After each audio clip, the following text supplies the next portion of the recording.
and the ones that were held over, what they did in the early days of the Trump administration as well. Senator Johnson says he was surprised to see Joe Biden's name on the unmaskers list, along with those of former FBI Director James Comey and the then White House Chief of Staff, among others. The federal judge mulling the Justice Department's request to dismiss the Flynn case, Wednesday appointing a retired judge to advise him whether General Flynn should be charged with perjury for trying to withdraw his guilty plea to charges of lying to the FBI. Federal Reserve Board Chairman Jerome Powell says the U.S. economy is now in a recession triggered by the coronavirus outbreak and is worried about potential permanent damage. Long stretches of unemployment can damage or end workers' careers as their skills lose value and professional networks dry up, and leave families in greater debt. Powell says Congress and the administration must work together to get the economy back on track. America is listening to Fox News. Horizon Properties can empathize with individual property owners during this trying time. The last thing you should worry about is collecting rent or sending a repairman to your property. With their web-hosted property management system, Horizon can reach out to tenants, vendors, and owners alike and maintain the current prohibition requirements. Let Horizon Properties take care of it all. Help flatten the curve by remaining safe at home. Call 646-7616 or 777-7792 or visit horizonpropertiesguam.com. Horizon Properties, always there for you. As we stand up to coronavirus by standing back with social distancing, Bank Pacific reminds you that you can come to the bank without going to the bank. Use many of our other delivery platforms like online banking at bankpacific.com, accessing cash at our ATMs, shopping with our debit cards. For businesses, we have secure cash and check drop windows, and we are employing a new smarter mobile app with remote deposit capture in the next few weeks. We're all in this together, and together we will win. Bank Pacific. For others but branches, we place roots. Member FDIC. A House committee will take testimony Thursday from a government immunologist who claims he was moved from an influential position to a less important one because he disagreed with the administration's handling of the coronavirus outbreak. HHS whistleblower, one of the country's foremost experts on vaccines, Dr. Rick Bright, is set to testify on Capitol Hill. A preview of his testimony includes this warning, quote, "Our window of opportunity is closing. If we fail to develop a national coordinated response based in science, I fear the pandemic will get far worse and be prolonged, causing unprecedented illnesses and fatalities." Fox's Shannon Bream. A coronavirus-related illness known as pediatric multisystem inflammatory syndrome, raising new concerns among federal health officials. Infectious disease experts believe the COVID-19 pandemic may be driving cases of this rare disease, possibly as an uncontrolled immune response to the coronavirus. Of 82 PMIS cases confirmed in New York City, 52 have tested positive for COVID-19 or coronavirus antibodies. Early symptoms may include rash, swollen hands and feet, red eyes, and red tongue. The potential link to coronavirus adds more weight to growing evidence that COVID-19 is not just a respiratory disease and may affect younger people differently than the elderly. Fox's Jonathan Sari reports PMIS is blamed for the deaths of 3 children in New York State. Missouri making plans to execute a condemned killer next week, despite worries about the coronavirus and new concerns from some members of the jury that convicted him. Walter Barton was found guilty of the 1991 murder of a woman who operated a trailer park largely because of the blood on his clothing. An expert now says the killer would have been splattered with much more blood. More than 5,000 people have signed petitions asking Governor Mike Parson to stop Tuesday's scheduled lethal injection. I'm Jack Callahan. This is Fox News. Bored at home? Now's the perfect time to get things done. Start that project you've always wanted, or finish one. At East West Rental Center, they know you've reached the end of the internet and need to get outside, and they're here to help. Get the right equipment: water blasters, wood chippers, mini backhoes, carpet cleaners, floor buffers, and much more. They're open Monday to Friday from 7 to 5, Saturday from 8 to noon, and closed on Sunday. Call East West Rental Center, 646-1463, or visit them in Upper Tumon. Mescla Chamorro Fusion Bistro in Hagåtña and Tumon are now open for takeout and free delivery services in selected locations. For more information, call 479-2652 or 3 or 969-2652. Open Monday through Saturday from from 11 a.m. to 2 p.m. and from 5 p.m. to 8 p.m. Mezcla Chamorro Fusion Bistro brings you island hospitality with the true taste of modern Chamorro cuisine at the comforts of your own home. They take your favorite local dishes and serve them with extra flair you will only find at Mezcla, a true taste of Guam.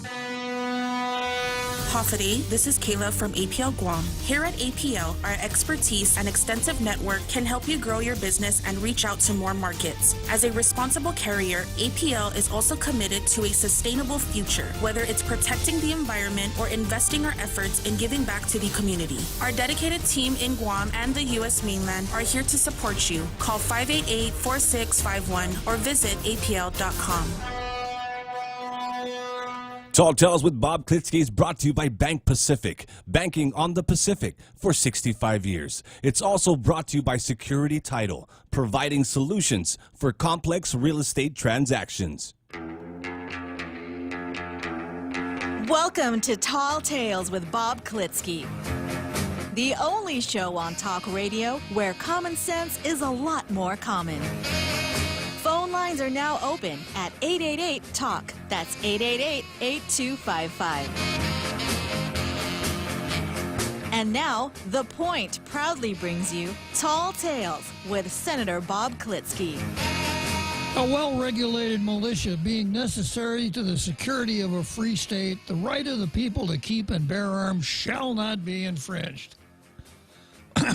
Every day we start the program with a reading from one of the Bill of Rights provisions. That's because Tall Tales is a Constitution-oriented program.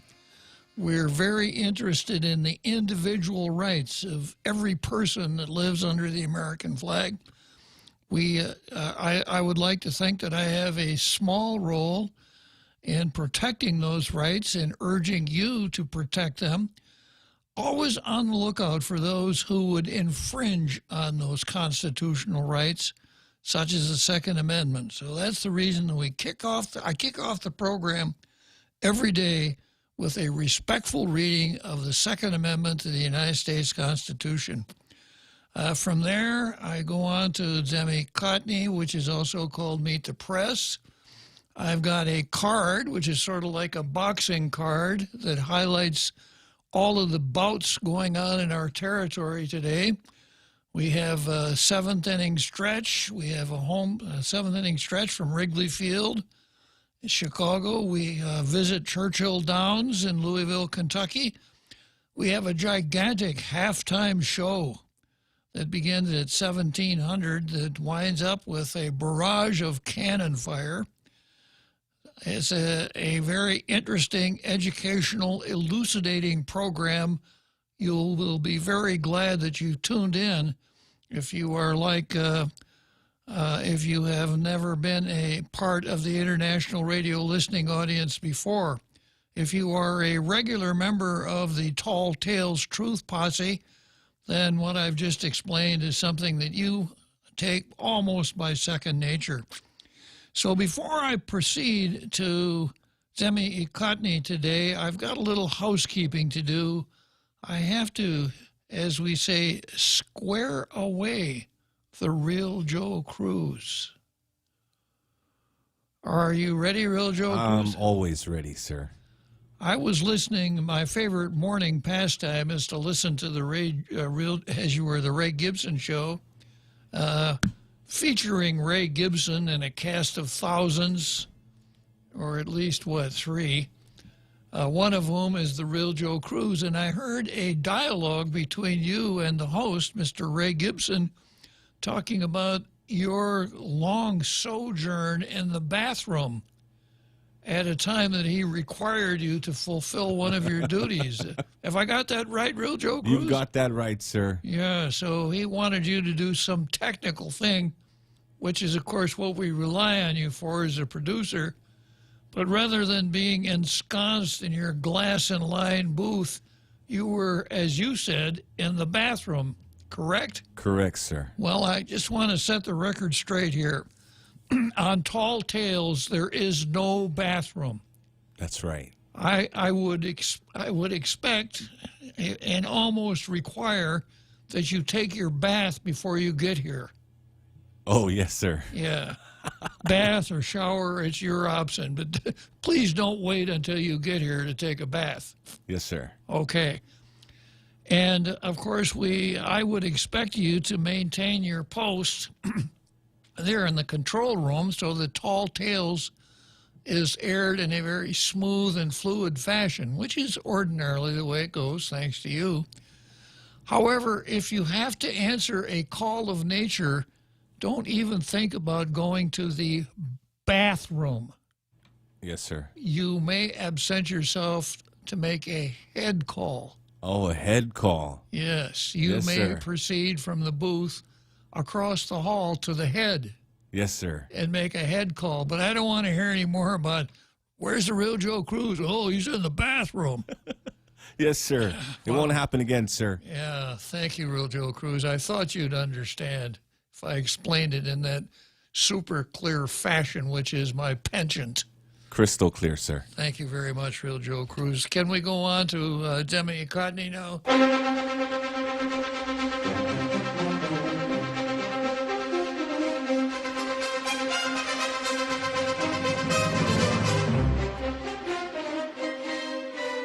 This is the part of the program where we imitate. Well, no, wait a minute. What am I talking about? We don't imitate anything here. We serve as the source of inspiration for a program that airs on NBC on Sunday called Meet the Press. Zemi Ikotny is my backwards bilingual play on words. Press the meet the press for Meet the Press. So there's a similarity between ours and NBC's. The distinguishing feature is that mine's a whole lot better. And what I do during Meet the Press, I examine the editorial offerings of each of our daily papers. I have a blue pencil here that I use to mark up the editorials when I find errors in the usage of the English language, grammatical errors, factual errors, faulty theories, etc. And when I find these, I jump on them like a duck on a June bug and herald them to our international radio listening audience.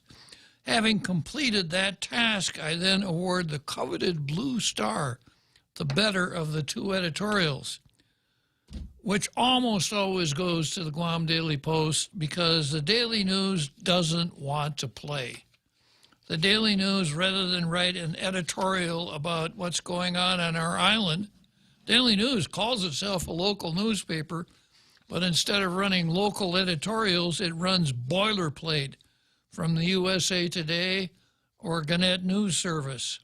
But we're not fooled. We know that they're not local editorials. Today's a good example. Commentary, COVID-19, survival of the pale blue dot. I won't waste your time reading what it's about. It doesn't bash Donald Trump, but it doesn't make sense either, so there's no sense spending much time on it. Then we have the Guam Daily Post, which is truly a daily newspaper. They report on the daily goings-on our island. When it comes to reporting the news, they're usually 2 days ahead and 6 feet deeper than the Pacific Daily News. Their editorials are sharp, edgy, combative, just the kind of thing that we need. They almost always have a good punchline and a call to action. Today is no excuse. I have to warn you in advance that today I do not agree with the theory upon which the Post opines. However, as I mentioned before, the chances of getting a blue star are better for an editorial that does, in fact, embrace my political ideology and theory, but it's not mandatory. It's possible to write something that displeases me and still get the coveted blue star. Today might be one of those situations.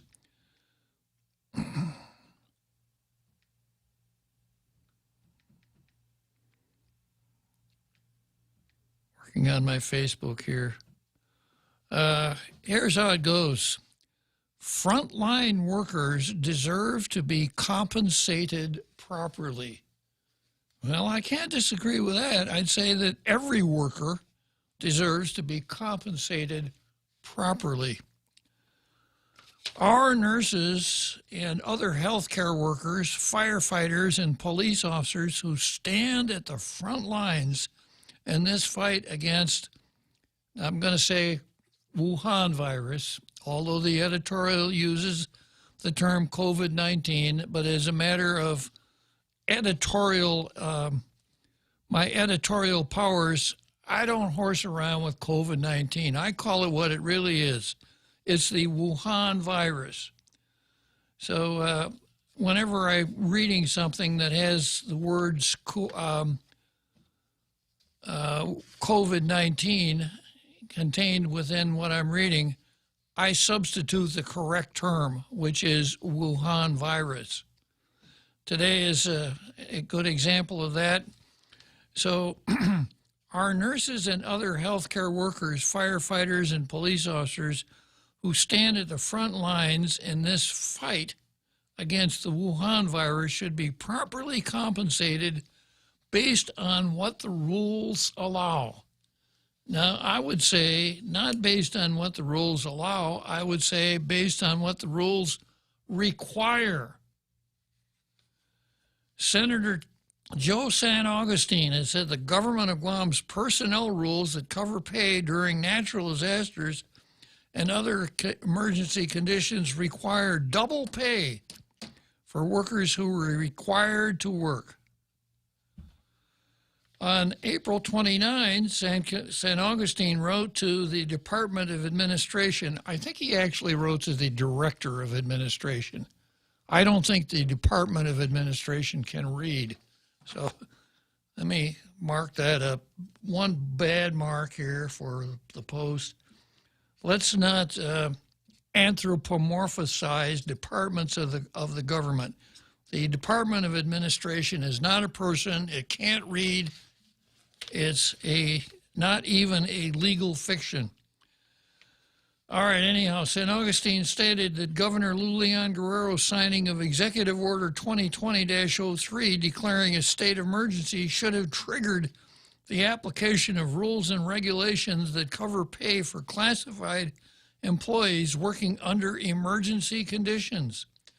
The rules particularly apply to civil servants who got their jobs because they have the skills and qualifications rather than political patronage. Now, this is a post-roundabout way of saying the rules, not particularly, but the rules only apply to classified employees. Doesn't apply to unclassified employees like special assistants in the governor's office, directors, deputy directors, private secretaries, etc. And it goes on to say, those employees required to remain on duty to provide essential services shall be paid double the regular rate or granted compensatory leave credits for the hours worked during the period the facility is closed and the other employees are on excused leave, San Augustine stated, quoting the personnel rules that cover pay under national disasters or emergency conditions. I think what San Augustine did is paraphrase. That isn't exactly what the rules say, but no matter for now. Department of Administration Director, and he's another one, he is not the Department of Administration Director. Ed Byrne is the Director of Administration. Pointed out the same rule, but emphasized the latter part of the sentence that says the double pay provision kicks in during the facility is closed and other employees are on excused leave. Byrne, in explaining why double pay does not apply, stated, the facilities at which essential workers were carrying out their duties were not closed. Neither were essential employees covering for other employees on excused leave. So I've characterized this as Byrne's catch-22.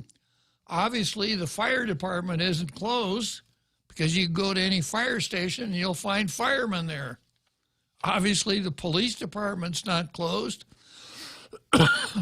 and so on. So if DISID, the Department of Individuals with, what does DISID stand for? Individuals with something disabilities, right now is not functioning, notwithstanding the appointment of Michelle Perez as deputy director. But if one employee showed up at DISID, then DISID would be open because obviously there's an employee there. So catch-22, in order for the double pay thing to kick in, a department or division has to be closed. But if anybody goes there to work, then it's not closed. And then Byrne also explains that the employees who are not at the job site are not on excused leave. Byrne has been pretty vague about this, but I gather from listening to him that his position is that those who are ordered to stay at home are fulfilling their duty by staying at home. Now, you scrape the paint and varnish off this, and what's really going on here is this.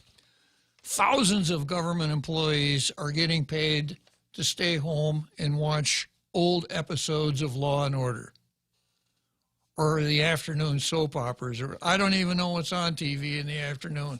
Do you, real Joe Cruz? I don't watch much TV, sir. Yeah.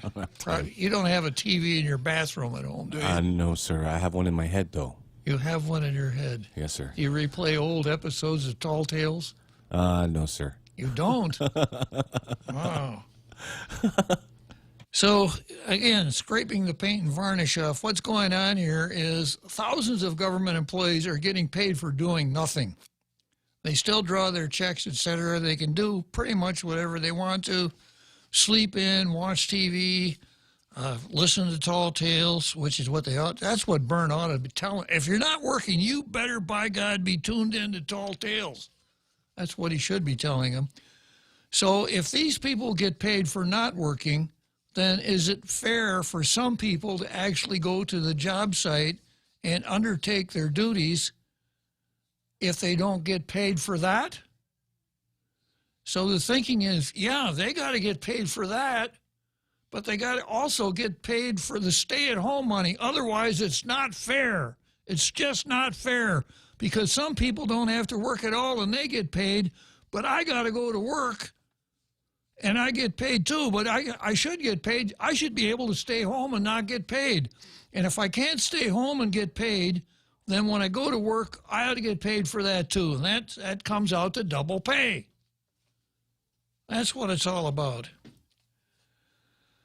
So going back to the editorial, it's true, hospitals and clinics remained open and police stations were too, but it goes without saying. It goes without saying. This is another one of those that's cut from the same cloth as giving someone the benefit of the doubt. That emergency means these facilities need to be open so the workers are able to respond to the emergency. I can't disagree with that. You could even say that, and it would be true.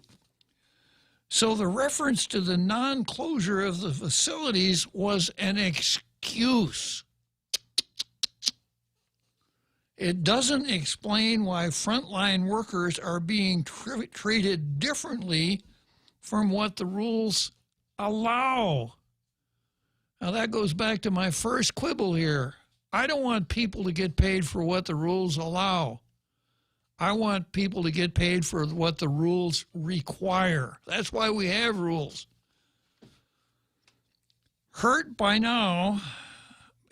how they were treated, nurses took to the sidewalks in a peaceful protest Tuesday afternoon in Tamuning. And I've sympathized with the nurses. I don't buy into the, well, it's only fair if some get paid to stay home and then we got to work, we should get double pay. I don't buy into that, and I'll get into that a little further. But I do understand why the nurses have really hurt feelings, and that is because the governor was kind of like the dog that didn't bark. right? In that Sherlock Holmes story, the silver something or other, Holmes solved the murder as to who was able to come into the house and steal the horse after dark. And he explained to Watson it was because of the dog. And Watson said, "What did the dog do, Mr. Holmes?" And Holmes said, "No, it wasn't what the dog did. It's what the dog didn't do." The dog didn't bark, meaning he knew the burglar. So here, it's not a case of what Lou Leon Guerrero did. No, it's more a case of what Lou Leon Guerrero didn't do. At the time she came out with her executive order establishing the 10, 15, 25% pay brackets for those who worked during the Wuhan virus epidemic, she should have said at that time, our interpretation is that Rule 8 of the personnel rules is not applicable here because, and explain it. There would have been a lot of grousing because it would have still violated the basic principle. If some people get paid to stay home and do nothing, then I got to get that same pay, but plus I got to get paid if I go to work. There would have been some grousing, but it wouldn't have lasted long. It would have died down, and people would have gotten used to the extra 10, 15, or 25% if they actually reported at the job site. But she didn't do that. I wonder why she didn't do that. She just kept it to herself until last Thursday. John Jr. Calver, her acting chief of staff, kind of let it slip as a, oh, by the way. So then the nurses who thought, that they were doing all of this stuff for double pay, no double pay at all. And then to make it even worse, most of them, in fact, I think probably all of them, didn't get the executive order 10, 15, or 25% on top of their base pay. So I can understand why they were really hurt. Some of them found the measly checks so insulting they gave them back or refused to cash them. Instead, they're talking to the Guam Federation of Teachers. The union is putting together a potential lawsuit on their behalf. After the protests, the governor released a statement on Tuesday saying something that just, if the teachers felt bad to start with, if the teachers felt wounded, Lou got out this big salt shaker so she could rub a little salt into the wounds. No amount of pay could equal the service sacrifice, and hard work of our frontliners. Well, why don't you try and see how much pay? That's why we created the Wuhan virus differential pay in the first place, and why I've always supported a new wage study for teachers and nurses. Though we'll reserve comment on a matter which may be litigated, we are confident our administration has acted in accordance with the laws of Guam and the government's personnel rules. Well, that's their story, and they're sticking with it. But why this no amount of pay would equal the service, sacrifice, and hard work? That's kind of like, well, she might as well have said, well, I'm glad you're still alive to bitch about this. That was another one of her famous statements. The amount in differential pay ranges from 10 to 25%. It's not nearly close to the double pay the frontliners feel. And I emphasize the word feel. There's a big difference between feeling something and thinking something. And as a general rule, I want to see government officials operating on their thoughts, not their feelings. Although I know in the 21st century, I'm really out of step because feelings are everything now. A thought process is something that you need to subordinate to your feelings and the feelings of other people. The insult these frontline workers felt has been further exacerbated when it became public. There have been records created called Employees' Regular Weekly Timesheet, individual payroll summary under the emergency executive order. These records log top aides in the governor's office and other political hires in cabinet-level positions working 12-hour days or 78-hour weeks because of Wuhan virus. The payroll summary tallied what would be their pay if or when the 78 hours would be paid, which is nearly double their normal pay. I can really sympathize with the nurses and the other folks that were out there on the street. This is really something, but it's so consistent with everything that the Leon Guerrero administration has done. There are two classes of folks involved here. The in crowd and everybody else. Let me take a short break, and I'll come back and finish up Zemi Ikotny. Everyone has a busy schedule these days, and sometimes we forget to schedule our routine dental checkup and cleaning. Don't neglect your dental health. Schedule one today with Dr. Robert Yang and his Smile Team, conveniently located at the East West Business Center on Marine Drive, Upper Tumon. Call us today at 647-8702 or 3. Again, that's 647-8702 or 647-8703. We make smiles happen. The Extra Point with Jerry Roberts of Guam Training. Hi, I'm Jerry Roberts, and every day on The Ray Gibson Show, I get to comment on the incredibly diverse, fun, challenging, sometimes frustrating, often exciting, but always interesting world of work. I hope you'll be there with us. You can find daily transcripts of The Extra Point at guamtraining.com. Tune in every weekday morning at 7:20 for The Extra Point with Jerry Roberts, brought to you by Guahan Insurance Services and First Hawaiian Bank on 93.3 The Point. Talk Tales with Bob Klitzkie is brought to you by Horizon Properties. Call 646-7616 or 777-7792. You can also visit them at horizonpropertiesguam.com.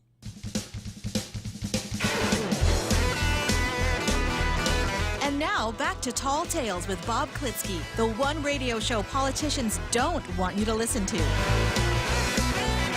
Call now, 888-TALK. That's 888-8255. I was just peeking out of the corner of my eye, and I noticed we've got Edward Napity from Fairfax, Virginia, on board today. I suspect we have listeners all over the United States and spread throughout the world. Remember, if you want to call Tall Tales, 888-TALK, 888-8255. 671-888-255 if you're in the North America numbering plan area, and add a 1 to the front of that from anywhere else in the world. That's the country code of the United States of America.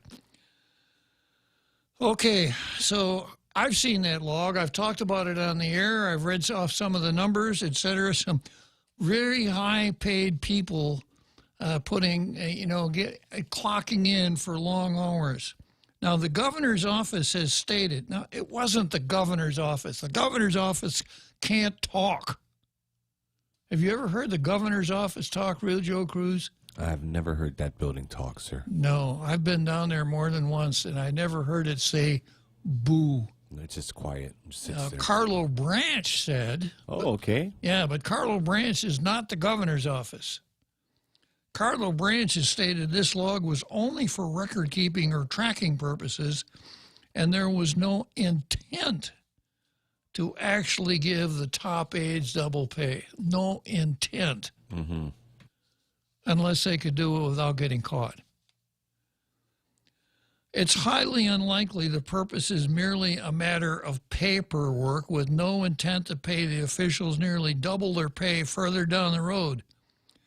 We say this isn't merely a matter of record keeping because lower level officials were also logged as having provided 40 hours of work in a week.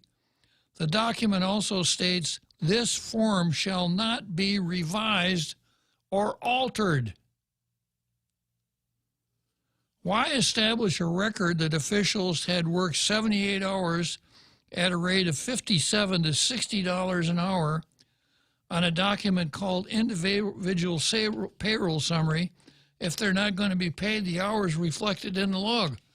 Why would you want to do that other than to further aggravate the situation with the nurses who have already feel like they've really been dealt with badly? The double pay issue has become, at least for the frontline workers and civil servants, another example of double standards in GovGuam. Double standards, like members of the governor's cabinet and the governor's driver going to the poker party in Humatak and apparently not suffering anything from it, like the governor's cabinet member who came back from the mainland with a couple of other folks and didn't have to be quarantined and then later on came down positive for the virus, like the governor's chief of staff holding up in the presidential suite on the 19th floor. Double standards? and like the governor, first thing out of the gate, first action she takes on the Wuhan virus is to gut the open government law. So, winding up this editorial, these frontliners deserve the pay they ought to receive based on the current rules. Well, once again, I go along with that. Anything short of treating them right while they're risking their lives and leaving their families to fend for themselves in this pandemic will leave the hurt they felt very difficult to erase. Well, I got news for you, Post. No matter what happens, that hurt will not be erased. That will stay there for a long time, probably all the way down to November of 2022. So once again, I want to make sure that my position is clear here. I read the rule and I understand Burns' interpretation, and I think I could mount an argument based on that one or the counter argument. In other words, Burns' argument is tenable. It's not a frivolous argument. It's colorably correct. So if his argument is correct, that should be the end of the story. We shouldn't pay people because they're demonstrating on the street or because they got hurt feelings or whatever. It's unfortunate that happened. We should never hurt people's feelings to start with. But that can't be the basis for paying them double pay because they had hurt feelings. So the GFT has done some saber rattling. They said they're going to file suit. Okay, file suit. And however the suit comes out, then we'll know what they deserve. Not what they would like, but what they would deserve. And then I step back from it one step further backward. I cannot reconcile my sense of logic with the idea that we pay people full pay to stay home and do nothing. And then we pay other people double pay for going to their job site and doing the job that they get hired to do. That makes no sense. And of course, I always have to ask this really nasty question. If we do that, who's going to pay for it? According to Lulian Guerrero's veto message of the bill that incorporated and basically made the DOA rule into a statute, it would cost $36 million to pick up that obligation. At a time, you know, making payroll is always one of the real challenges for any governor. And the governor said if she had to do that, she'd have to start laying people off. So would that make it right? Then we'd have three different categories of folks. Those who stay home and do nothing and get paid, those who go to the job site and do the job they were hired for who get double pay, and those poor unfortunates that don't fall into either category but would draw no pay, would not come to work at all and wouldn't get paid because they're furloughed because we can't afford to keep them on the payroll. So yesterday I read the Latin phrase for there's no such thing as a free lunch. I forgot to write it down. I'll do that tomorrow.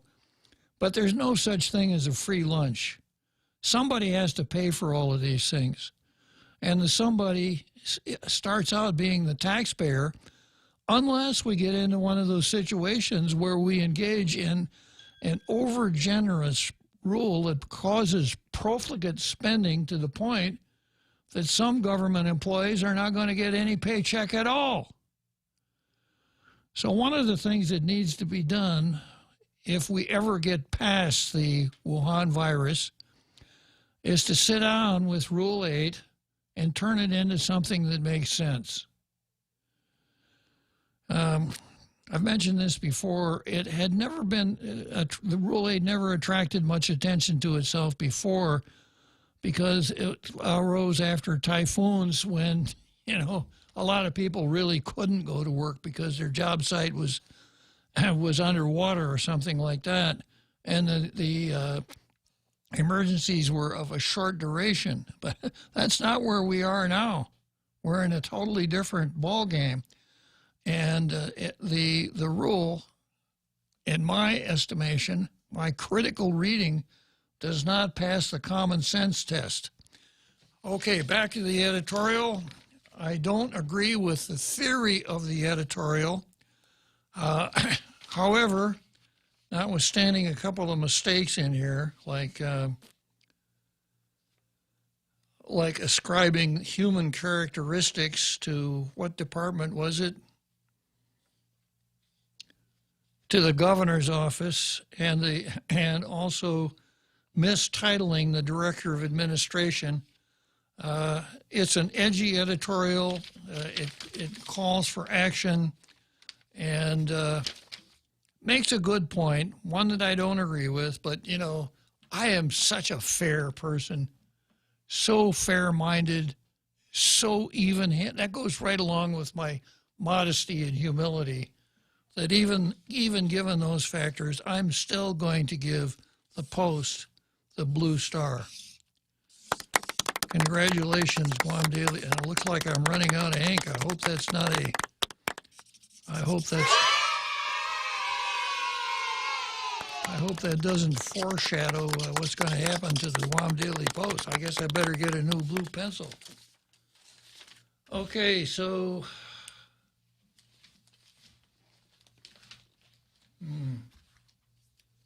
Where's my card?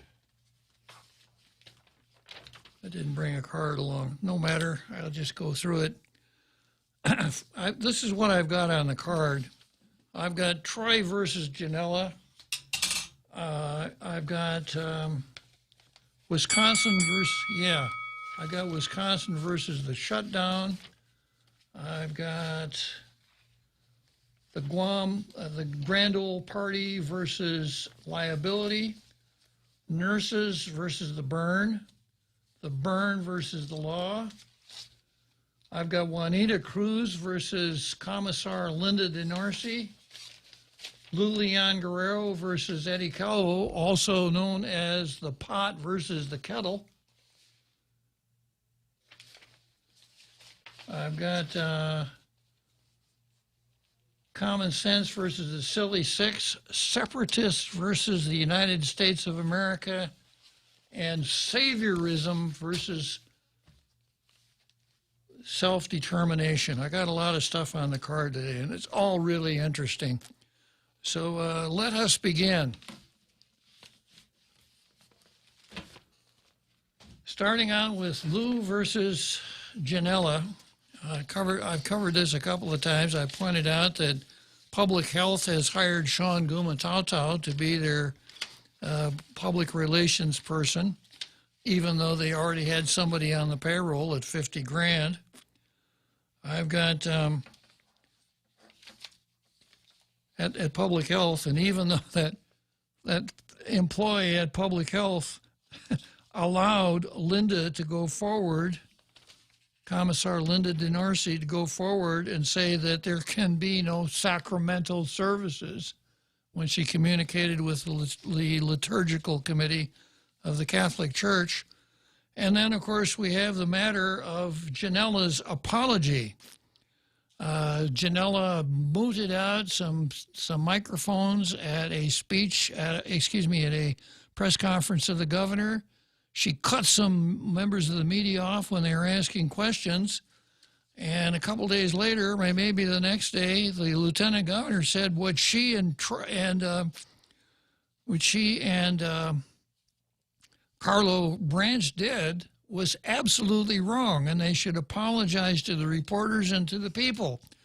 Well, on Saturday, Carlo apologized. You want to know when when Janella apologized, Real Joe Cruz? When, sir? She never did. Oh, wow. So we're up to day number, what is the day today, 12? I believe it's 11, sir. Day number 11. So 11 days and no apology from Janella. Now, interesting. Could be 12. Could be 12. Okay. I'm losing track. It's been so long. Yeah, I know. I wrote it down on my card, but I didn't print out my card and bring it along today. But I'll be accurate tomorrow.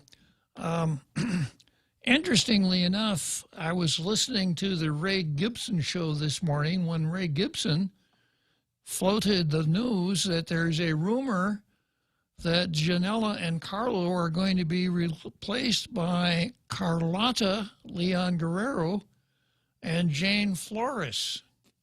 You were right. You were sitting right there when they were talking about it, Real Joe Cruz. Yes, sir. I wasn't paying attention, though. I'm just kidding. Yes, sir. I heard him. You weren't paying, so I can't ask you about it, right? I don't know. Yeah, I was there, and they were talking about it, but I wasn't paying attention. I have deniability, sir. So you can't ask me anything about it. So do you recall any of the conversation at all? Just that it was in the rumor mill. Yeah. Yeah. Well, those two names are very, very well known. Carlotta Leon Guerrero and Jane Flores. Jane Flores, yeah. Well, that would, if that happened, that would mean that Jane Flores might have to stop looking for an abortionist. Oh, that's right. She's the head of the women's affairs, or yeah. Okay. Yeah, you right. recall last summer we had this emergency. We had gone over 6 months without a reported abortion on Guam. Yeah. And the governor, we can't have this. 6 months and no reported abortions. There's no abortionist on the island. We've got to go out and find an abortionist. And then she told Jane Flores, Jane, it's your job. You go out and find us an abortionist. And Jane went on TV and the radio and everything. I'm looking for an abortion. I'm working with Planned Parenthood. Yeah, got to find an abortionist. So maybe...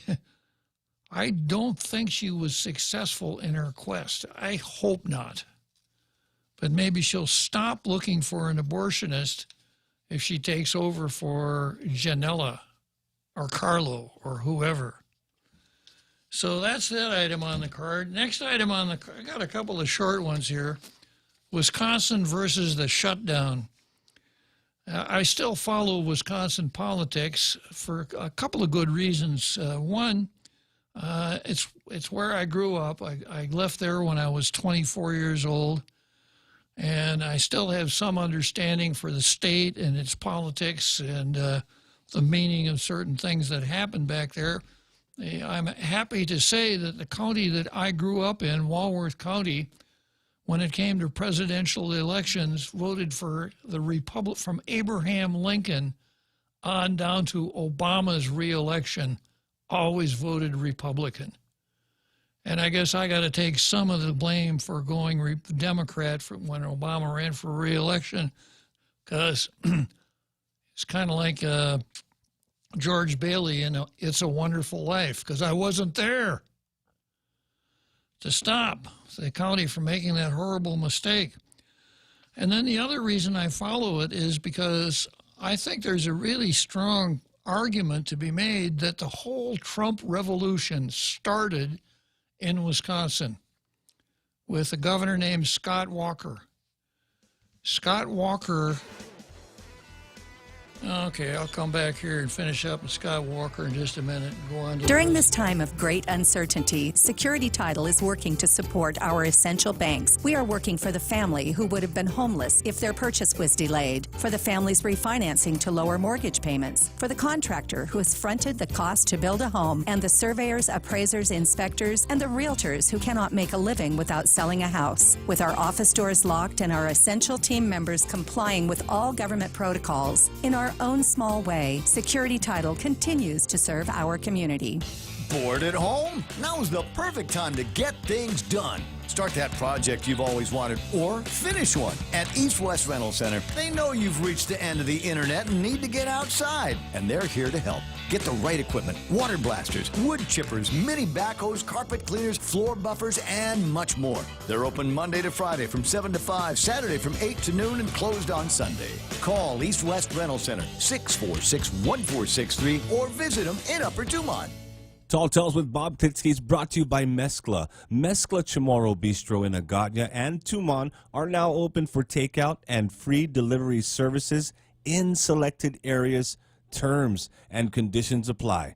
Call Mezcla in Agagna at 479-2652 or 3, or Tumon at 969-2652. Enjoy Mezcla in the comfort of your own home.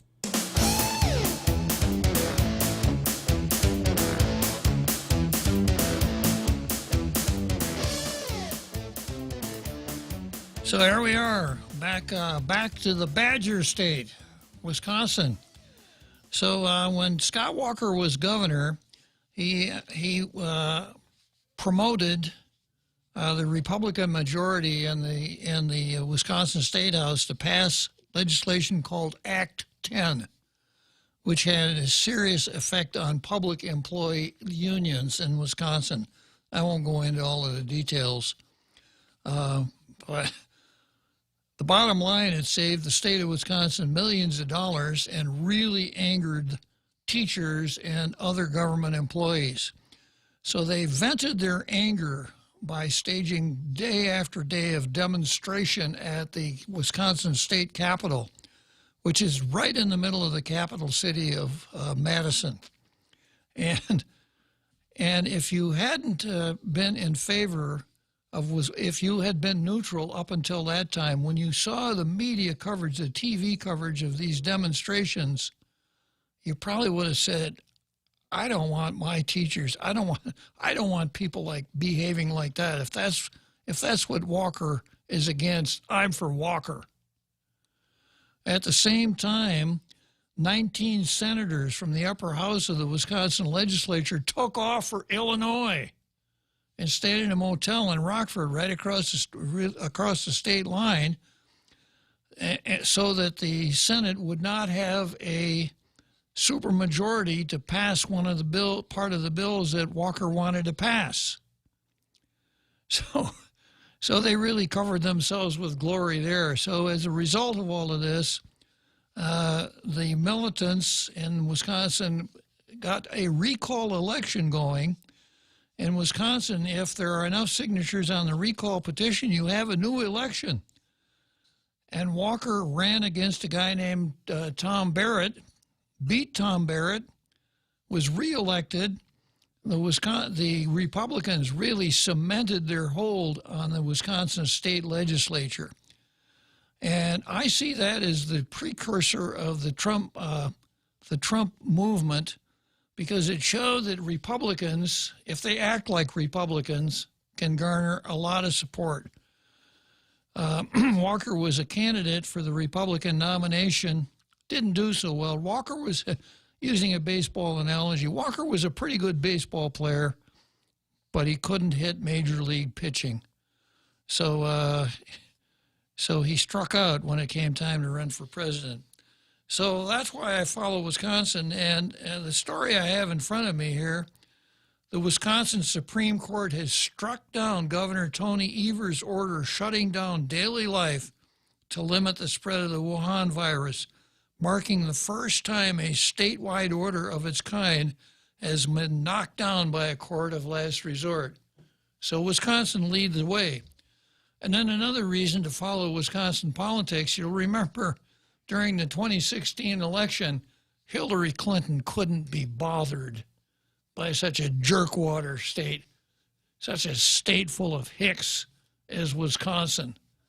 And she lost the election in Wisconsin, Michigan, and Pennsylvania. Okay, so that's what's going on in Wisconsin. I have another article here, GOP versus liability. Republicans in the Senate will expand liability protection for business. And that's what I was talking about the other day. I had an article that mentioned that when we do go back, when we do start opening up the economy, it's going to be a field day for tort lawyers who will be suing, bringing all kinds of litigation based on businesses not taking the proper precautions to protect their customers from the Wuhan virus. And that's the time that I brought out that ancient Latin phrase that meant assumption of the risk, and pointed out that what we probably ought to do is think in terms of liability protection. Well, the Republicans in the Senate are thinking about that. I don't know how they would be able to extend that to the states, because tort law is a creature of state law, but at least someone is listening to tall tales and picking up on my ideas. So the Senate Majority, Mitch McConnell, is working on legislation that would vastly expand liability protections for businesses as states reopen. So glad to know you're part of the international radio listening audience, Mitch McConnell. Stay tuned. There's more to come.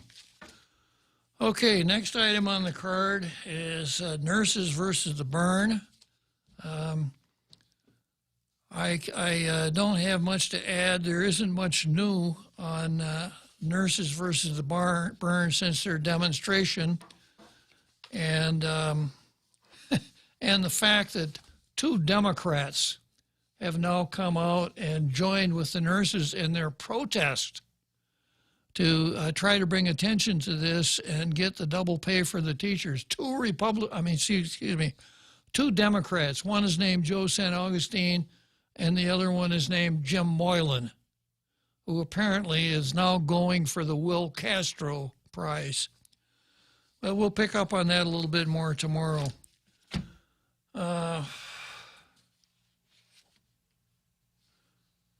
Next item on the card is the burn versus the law. Governor orders invoices paid for emergency purchases. This is a story from KOAM.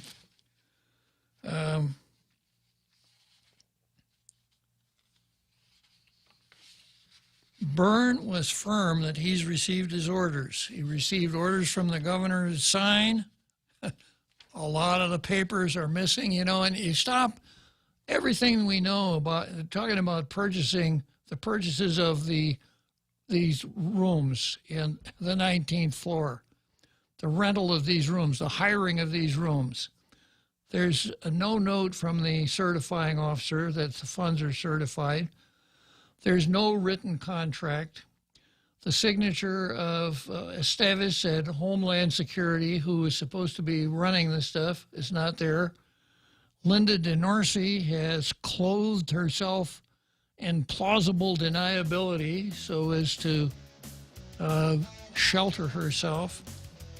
Now we got the big halftime show coming up, so I'll come back to the burn and the law right after that.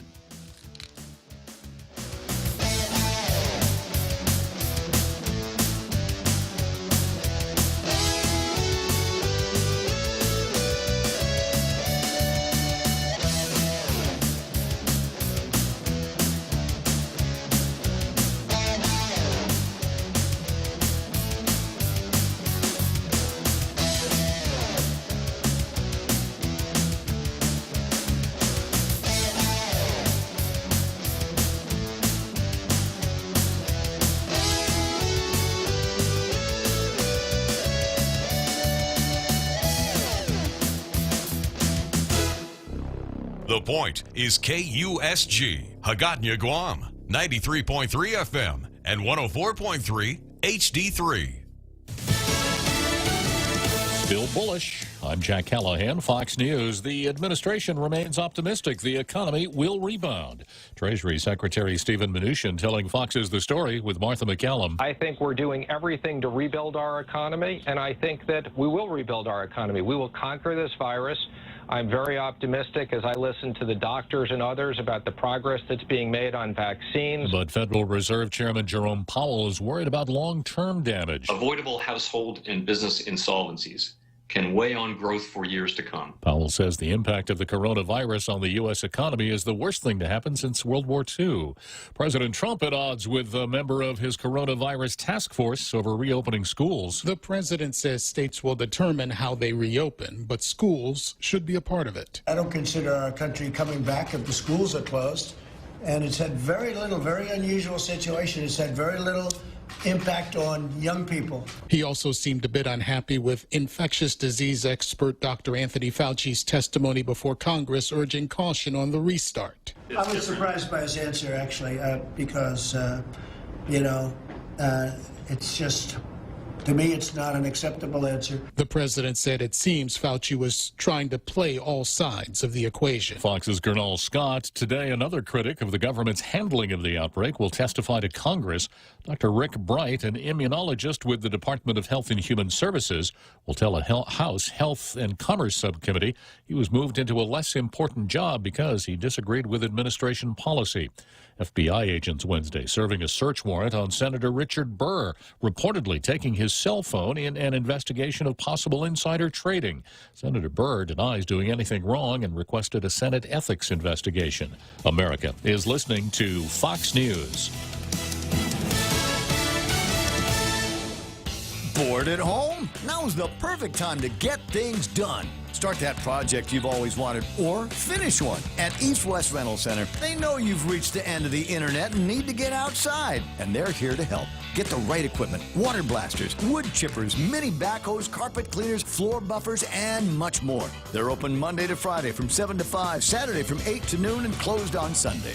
Call East West Rental Center, 646-1463, or visit them in Upper Tumon. Mescla Chamorro Fusion Bistro in Hagåtña and Tumon are now open for takeout and free delivery services in selected locations. For more information, call 479-2652 or 3 or 969-2652. Open Monday through Saturday from 11 a.m. to 2 p.m. and from 5 p.m. to 8 p.m. Mescla Chamorro Fusion Bistro brings you island hospitality with the true taste of modern Chamorro cuisine at the comforts of your own home. They take your favorite local dishes and serve them with extra flair you will only find at Mescla, a true taste of Guam.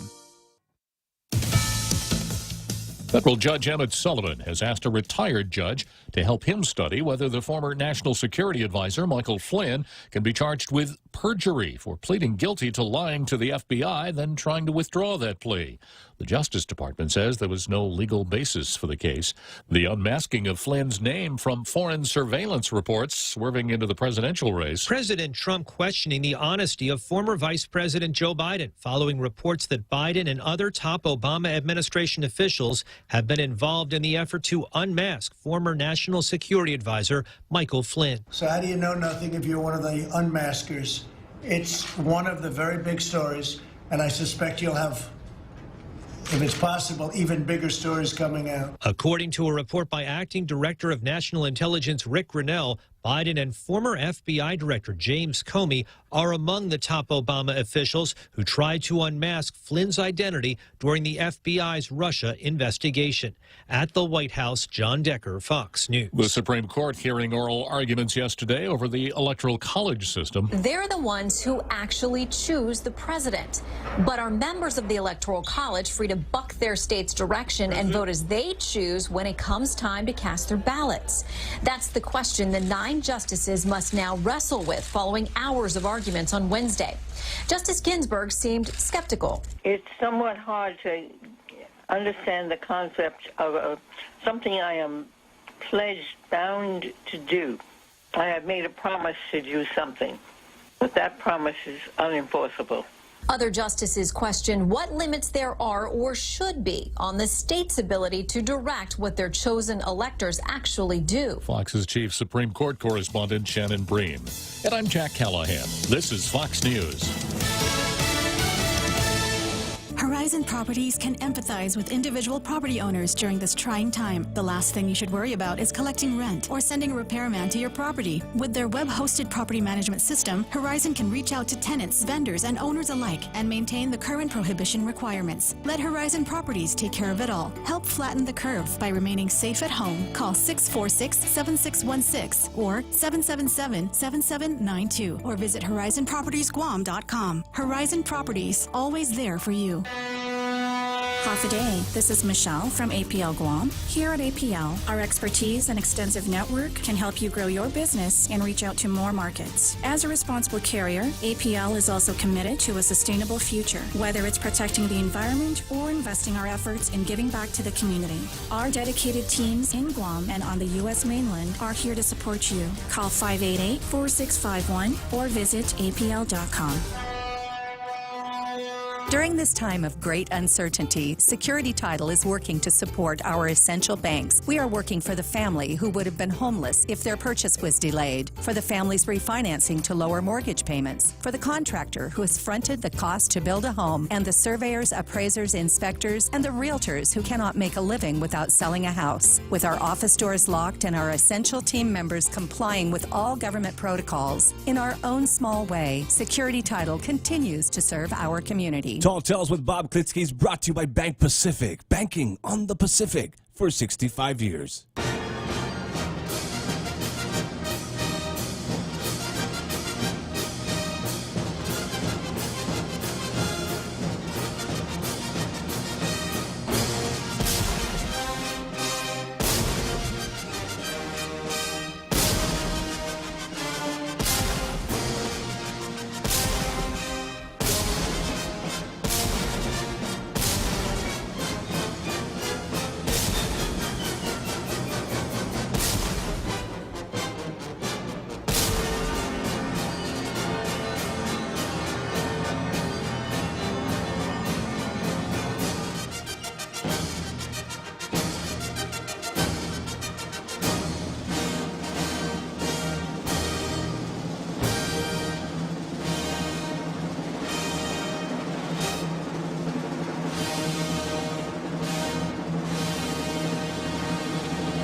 Back from that big halftime show, and I was working on Byrne and the law and talking about the procurement of the hotel rooms that have been turned into the quarantine gulag.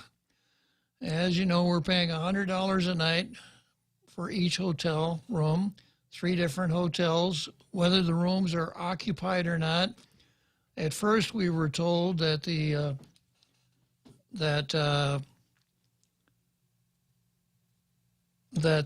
people in the hotel would not be serving the rooms, serving meals, and we found out otherwise. But we still have Becky and Alice living in the presidential suite on the 19th floor, combined incomes like $180,000 to keep an eye on things up there, and another dozen directors, including Michelle Paris. Michelle Paris, going back to baseball terms, Michelle Paris is probably going to be the rookie of the year, Real Joe Cruz. Yes, sir. Yeah, she's the fresh one on the team. Yeah, she hasn't been to the plate. She hasn't caught a ball. She hasn't made any mistakes. She hasn't done anything.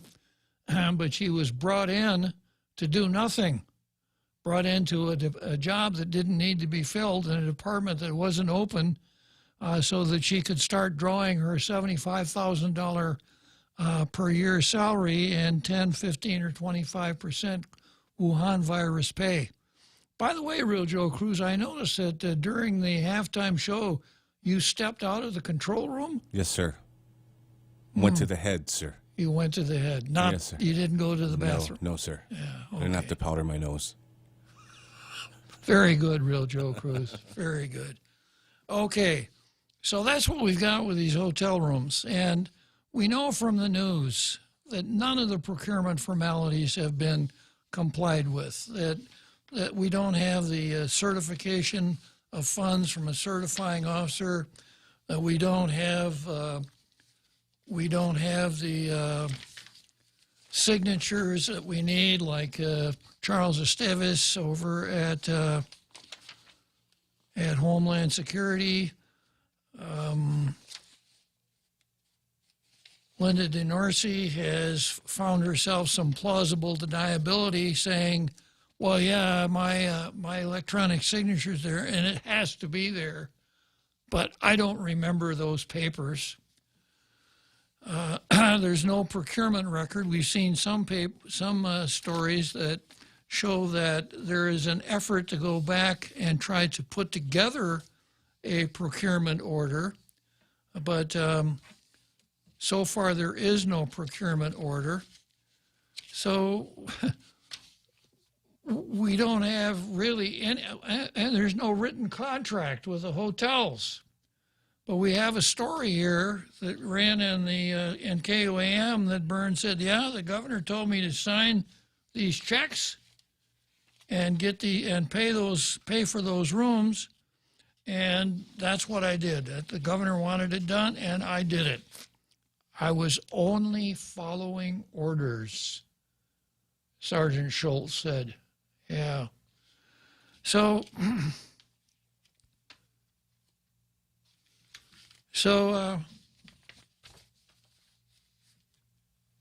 I want to look at this from a little different angle.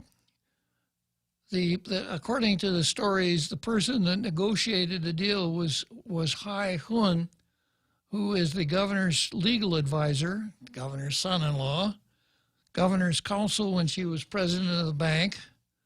At the time that the Bank of Guam gave a mortgage to the Patton family, $38 million, to buy or to finance the Pacific Star, whereupon the 19th floor is located. And High negotiated these deals, $100 a night per room, whether someone stays in the room or not. Now, let's say that we just want to talk, let's say that we're not worried about the formalities, what Linda DeNorsi remembers, what she doesn't remember, who signed what, whether the funds were certified, whether High is supposed to be the one negotiating these deals or not. But what would a crack negotiator, how would he handle the negotiation for these rooms? Let's say that we want a negotiator that will get us the very best deal that we can. Well, he starts out and he analyzes the situation, and he says, who has the upper hand here? Who has, there's a phrase, there's a risk of non-agreement. And where does the risk of non-agreement fall the most heavy? Well, there are over 20 hotels on Guam, and there's only one government. So if you're negotiating with hotel number one and you can't make a deal, you still got 19 more chances. But for hotel number one, he doesn't have any more chances. There aren't any more governments of Guam here. Now, for simplicity, I'm leaving the military out of this. So you start out, and the government of Guam is by far the strongest hand when it comes to negotiating with the hotels for these rooms. So if you are the owner of the hotel or the manager of the hotel, this is the economics of what you're faced with. You have fixed costs for each room, you know, a certain amount for electricity and maintenance and taxes and insurance and whatever. So let's say the fixed cost for every hotel room, just round figures, is $20. So you have those fixed costs. And then, I'm sorry, you have these operating costs, not fixed costs. You have these operating costs. And then you also have fixed costs, payment on your mortgage, etc., other things. So if you can cover your operating costs and make a dent in your fixed costs, even if you are losing money on renting that room, you're better off than if the room stands empty. So if the operating costs for the room are $20 and somebody comes along and says, I'll rent that room for you for $21. For the hotel, $21 worth what the hotel room is worth, but it's a whole lot better than zero. So the government had such a strong hand going into this. So it could have negotiated a deal for much less than $100 a night, and there was no sense in negotiating a deal for a room that was not going to be occupied. So, you know, without knowing what the numbers are, I would have thought something like $40 a night for every occupied room would have made a certain amount of sense. And as a negotiator, I would have asked the hotel, well, what are your operating costs here? How much does it cost you to operate this room? And I would have pegged my offer on that. So we're paying way too much for something, even if we needed every one of those rooms. But we now know that half the rooms are standing empty. So why are we doing this? Who's in charge? You know, we're doing it all wrong. We're not complying with the law. No, there is going to be an excuse advanced here, and that is, you know, we had this Wuhan virus, and this is something that no one has ever had to face before. So we had to act, and we had to act quickly. And one of the things we had to do is we had to have a quarantine facility. So we didn't have the luxury of spending a lot of time negotiating a deal. We just had to go along and get these rooms as fast as we could. And if we made mistakes, well, we had to do it that way. And I'd say, no, you didn't have to do it that way at all. Even in the face of emergency, you don't have the ability to just turn your back on the law. And not, one of the basic propositions in the law, you're supposed to get 3 quotations. There's supposed to be some competition. And saying, well, we checked with Mary Rose, doesn't do it. So as far as the whole quarantine thing is concerned, everything about it is wrong. We're paying too much for something we don't need. We are not complying with the law. We are not even complying with the emergency powers stated in Chapter 19 of Title 10. So to what do we credit this whole operation, this gigantic cluster fumble? Are there illicit motives involved here, or is someone trying to benefit someone that should not be benefited? Or is this just plain industrial grade screw up after screw up?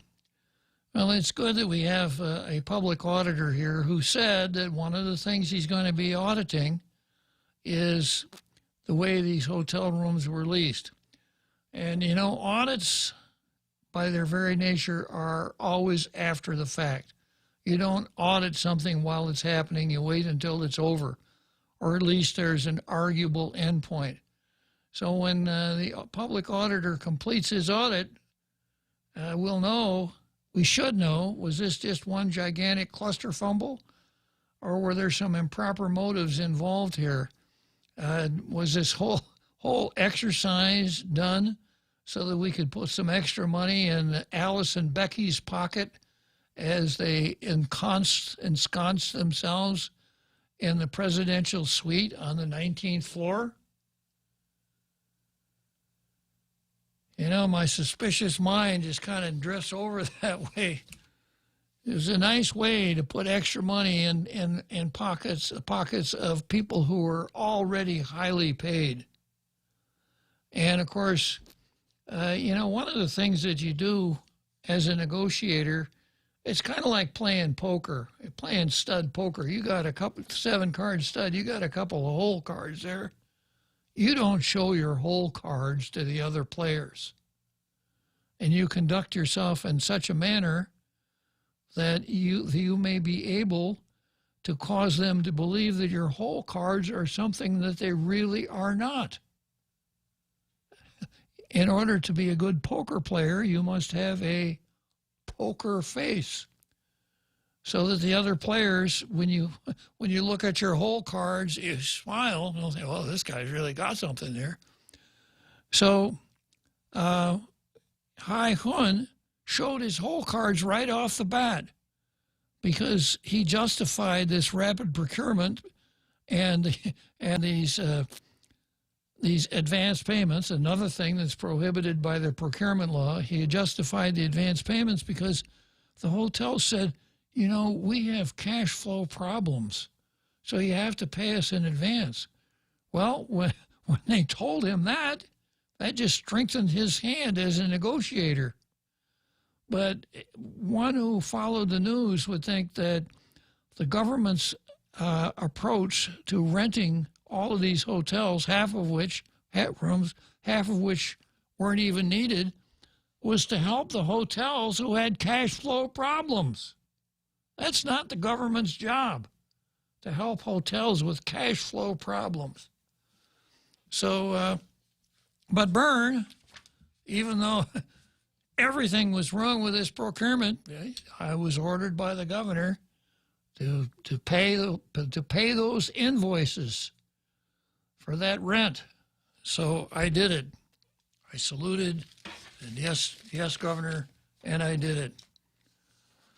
Okay, next item on the card, I've got Juanita Cruz versus Commissar Linda DeNorsi.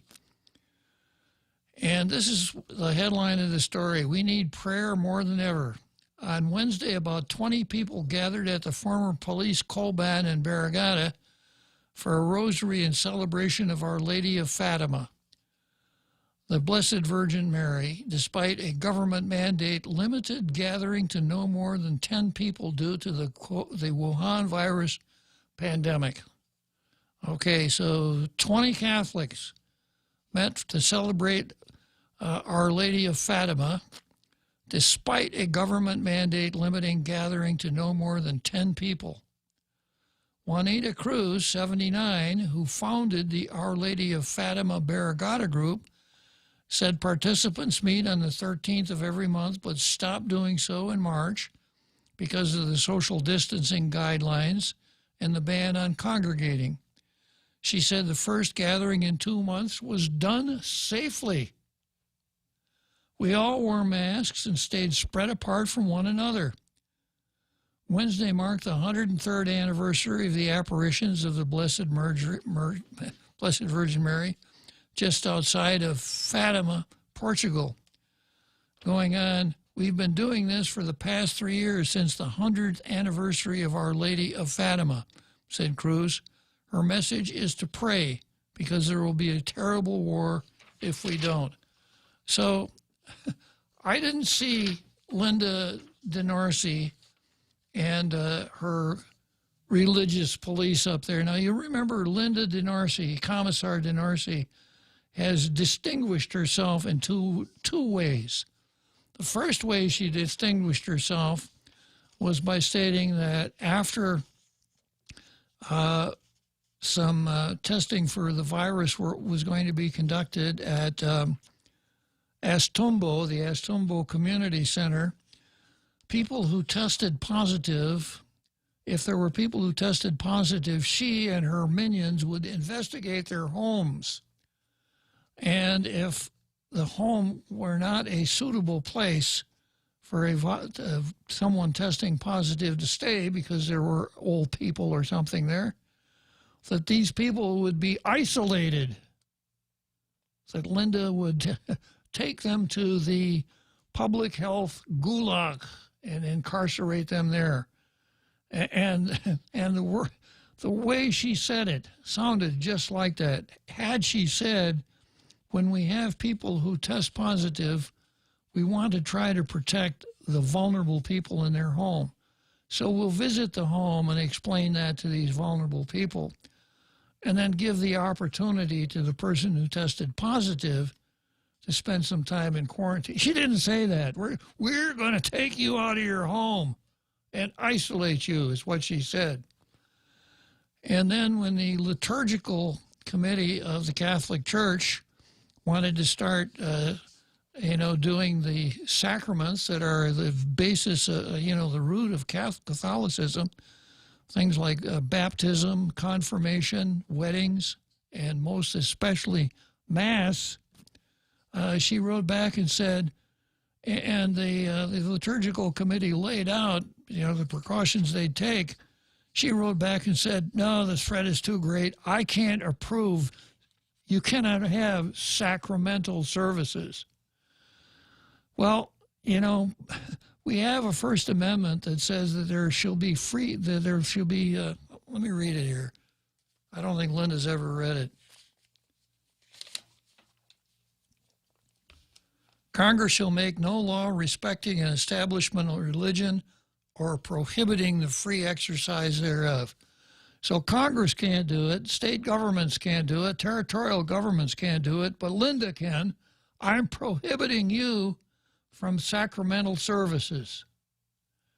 Now, I would concede that given Chapter 19 of Title 10, she does have the ability to regulate the size of crowds and things like that, but she doesn't have the ability to prohibit sacramental services.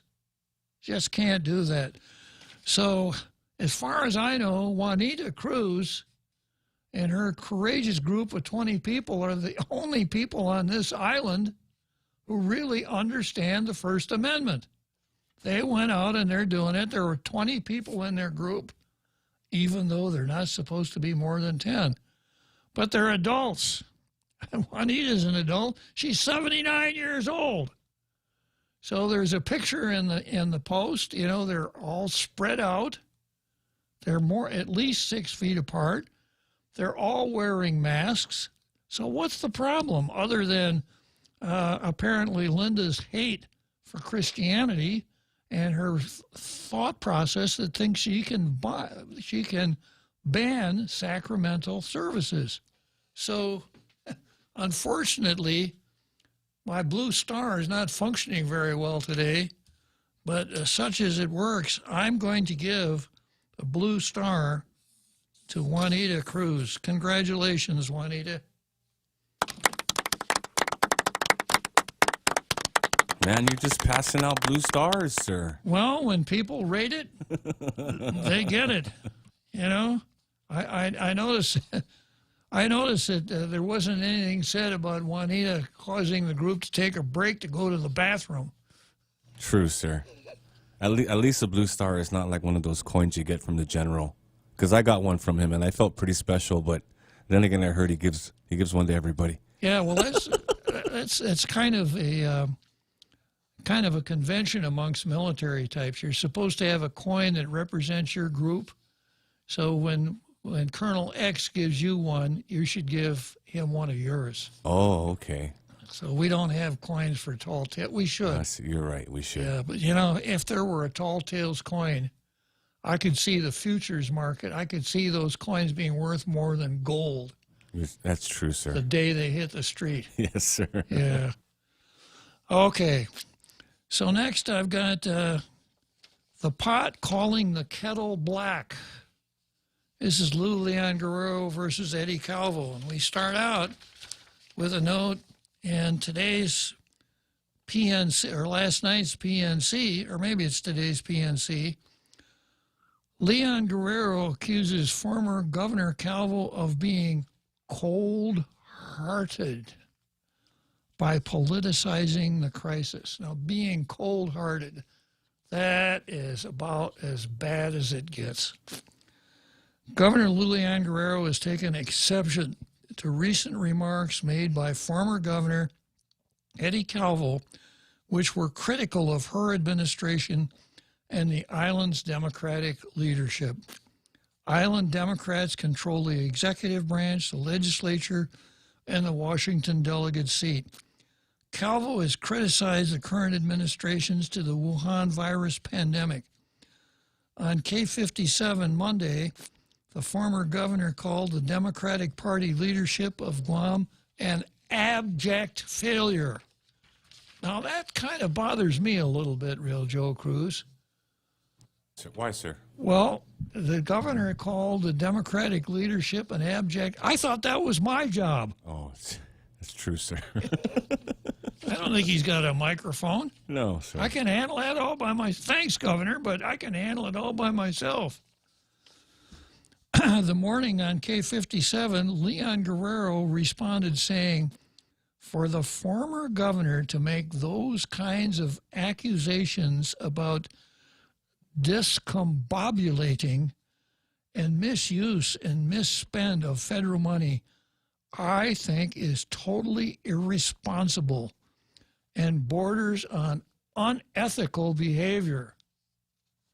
The governor said former Governor Calvo has never called her to offer support or advice, and she accused him of being cold-hearted by politicizing the crisis in an effort to campaign against Democrats. Wow. So she said that what he did was irresponsible and borders on unethical behavior. Now, let's just start out with what is unethical about criticizing a sitting governor, a sitting senator, a sitting Washington delegate, any Democrat?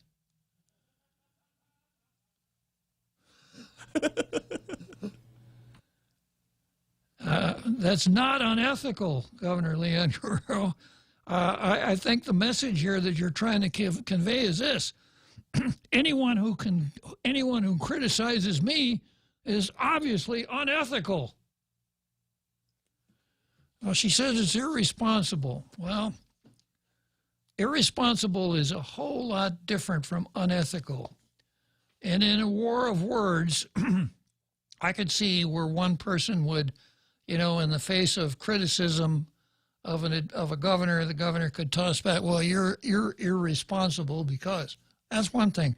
But to say unethical behavior, I see this as the most serious part of this whole pot calling the kettle black, because it suggests to me that our governor doesn't understand what ethical behavior really is. All right, we got the seventh inning stretch coming up, and I'll come back to the pot calling the kettle black after that. The Extra Point with Jerry Roberts of Guam Training. Hi, I'm Jerry Roberts, and every day on The Ray Gibson Show, I get to comment on the incredibly diverse, fun, challenging, sometimes frustrating, often exciting, but always interesting world of work. I hope you'll be there with us. You can find daily transcripts of The Extra Point at guamtraining.com. Tune in every weekday morning at 7:20 for The Extra Point with Jerry Roberts, brought to you by Guahan Insurance Services and First Hawaiian Bank on 93.3 The Point. Cocoa Coffee Company mugs are now here. Show pride for your island as you enjoy your delicious Circle K coffee. Each generously sized 16-ounce mug is etched with Guam-inspired images like Chief Gadao, Serena, Two Lovers, and many more. The Cocoa Coffee Company mug collection is available for a limited time only, so don't miss out. Get yours today and collect them all. Exclusively available at Circle K locations. A portion of the proceeds go toward the Cocoa Bird Recovery Program. Tall Tales with Bob Klitzkie is brought to you by Horizon Properties. Call 646-7616 or 777-7792, or you can visit them at horizonpropertiesguam.com.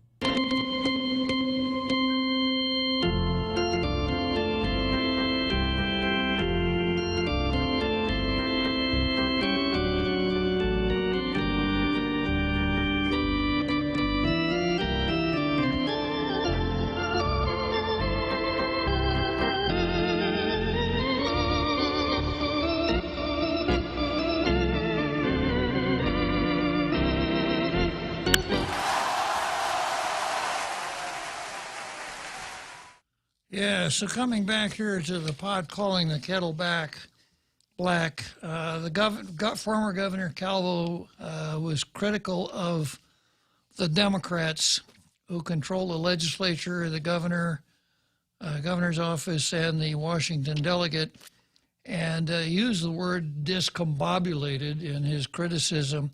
And Lou is now coming back and saying he's cold-hearted.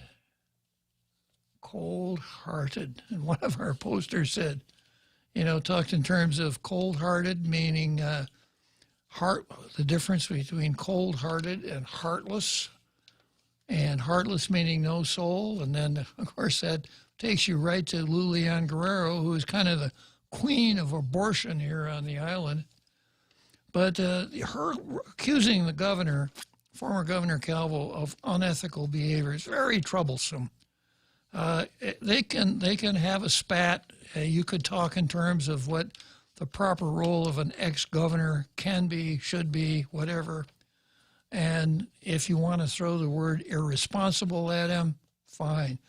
But when you say unethical behavior, I'm repeating here, that just tells me that Lilian Guerrero doesn't understand the meaning of the word ethical. It's as though if you criticize me, you are being unethical.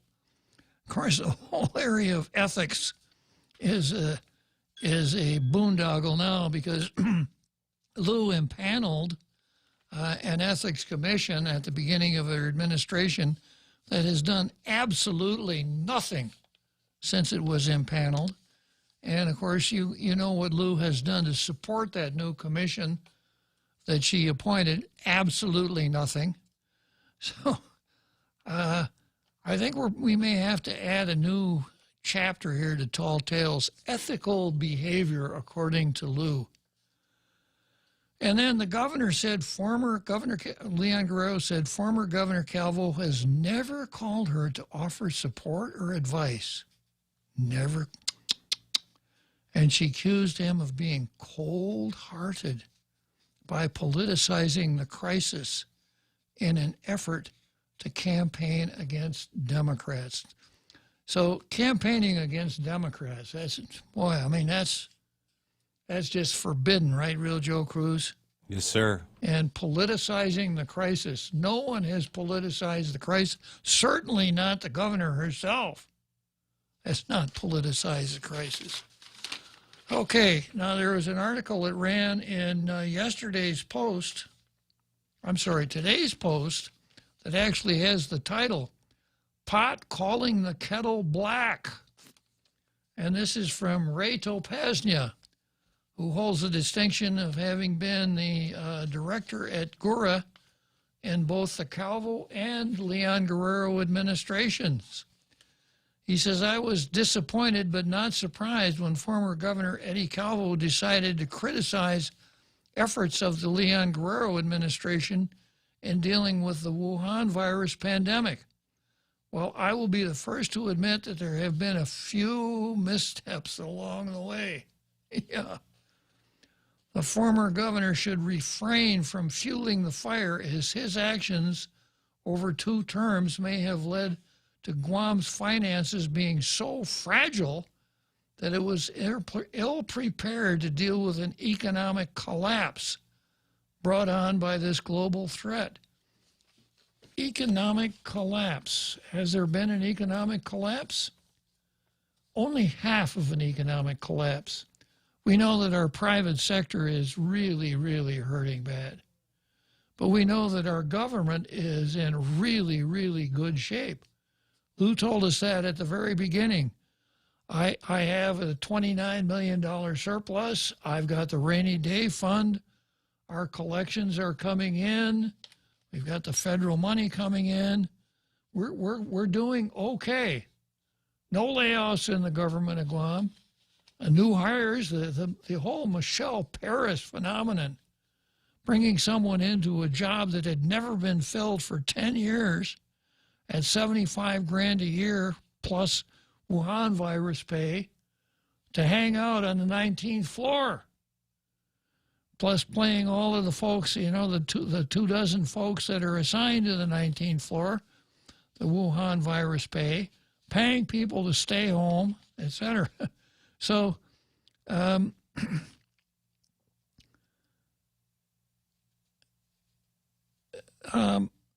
we've only had half an economic collapse, and that's been in the private sector. Not as far as the government of Guam is concerned. No collapse there at all. And one has to ask, is the collapse in the private sector because of the pandemic or because of the way the governor has handled it? How much did 2 weeks of checkpoints out on the highways of Guam, how much did that help the private economy? How much did rules like you can only sell essential items in your stores, anything else you have to wall off from the customers? And all of the other actions that the governor took that were, in some respects, overreaching. Spasnia goes on and he says, it's appalling that Calvo would criticize recent efforts to deal with the homeless community, yet under his administration, multiple charges and indictments were levied against the former Gora Board executive director and legal counsel. Over $50 million in federal tax credits intended to benefit low to moderate income families were manipulated, according to federal investigators. Hundreds of thousands of dollars that could have benefited homeless families were instead spent to pad the pockets of elite attorneys tied to his administration. While Leon Guerrero's efforts to establish a non-congregate shelter for the homeless has hit some speed bumps, it was not due to a lack of effort, because there really is no exact science in dealing with homelessness during a pandemic. Both GovGuam and federal authorities are still learning along the way. However, it appears the former governor seems to have all the answers today, but failed to hold certain public officials who were tasked with combating homelessness accountable during his 8-year term. As a former staffer to then Governor Calvo, I liken his critique of the current administration to, and here it comes, the pot calling the kettle black. Now, when I first announced this, Real Joe Cruz, I noticed that your interest perked up. Because when you heard the word pot, you thought I was talking about marijuana, right? Yes, sir, you caught me again. Yeah. The Real Joe Cruz never has a nice day. True, sir. Yeah. Since I'm not privy to much of the details regarding decisions made at Adaloop, I am not able to defend their actions. Well, even if you were privy, you wouldn't be able to defend them very well, Ray. I can attest, however, there was just as much discombobulation. That's right up there with kerfuffle, isn't it? During the Calvo administration, which is the term he used to describe how messages are being disseminated in this administration. Yet he never had to deal with a pandemic or economic catastrophe facing the current administration. I can also attest that the Calvo administration rejected efforts to construct a quarantine facility at the airport and failed to complete a $2.6 million biosafety level 3 laboratory in Dadedo that would have put us in better position to deal with the Wuhan virus. His critique of the Office of Public Accountability is also unfounded. I can honestly say that the current public auditor has been more aggressive in auditing Gura's finances than previous efforts. Previous audits of the Housing Authority failed to reveal improprieties that federal investigators discovered. Calvo says the current administration's efforts have been reactionary. It's not true. Discussions in coordination with federal authorities began even before the CDC declared a pandemic. But again, there is no exact science, and it's no secret that even the feds have had missteps. Perhaps if Calvo managed GovGuam's finances prudently and left office with a true surplus like he reported each fiscal year, our current governor would be in a better position to minimize the suffering of our people. There we go. Would have had to endure during difficult times. As the governor's office commented, I stopped listening to Eddie Calvo interviews in 2018. If we truly want to flatten the curve, let us not listen to a clueless former governor who had 8 years to get it right. Now, you've heard all of this, Real Joe Cruz. You are going to have to make a ruling. Are you ready? I'm ready, sir. Uh-huh. Is Ray Topasnia unethical? No, sir. He's not. He's not. Because? Because, nay? Cause just because? Yes, sir. I think the right answer is because Eddie Calvo is not the governor now. It's only unethical to criticize a sitting governor, right? True, sir. Yeah. Okay, let's take a break. Okay. And down the seventh inning stretch, we have a rare treat. We have a caller named Frenchie. Wow, nice smile. So perfect and all. Thanks. I owe it all to Dr. Robert Yang and his Smile team. They do wonders for a healthy, happy mouth. Got teeth? Don't wait until they hurt. Schedule your routine checkup and cleaning with Dr. Yang and his Smile team. Suite 119 in the East West Business Center, Upper Tumon. Call 647-8702 or 3. The best thing that happened to teeth since toothpaste. Dr. Yang and his Smile team. They make smiles happen. Bored at home? Now's the perfect time to get things done. Start that project you've always wanted or finish one. At East West Rental Center, they know you've reached the end of the internet and need to get outside, and they're here to help. Get the right equipment: water blasters, wood chippers, mini backhoes, carpet cleaners, floor buffers, and much more. They're open Monday to Friday from 7 to 5, Saturday from 8 to noon, and closed on Sunday. Call East West Rental Center, 646-1463, or visit them in Upper Tumon. Tall Tales with Bob Klitzkie is brought to you by Bank Pacific. Banking on the Pacific for 65 years.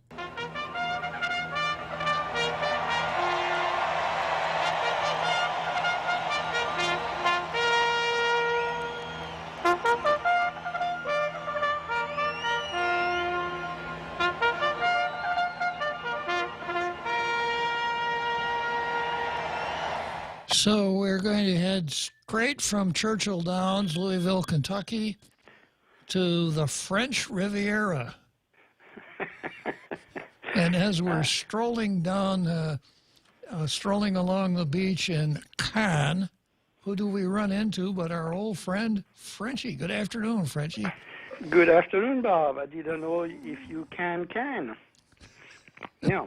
I certainly can.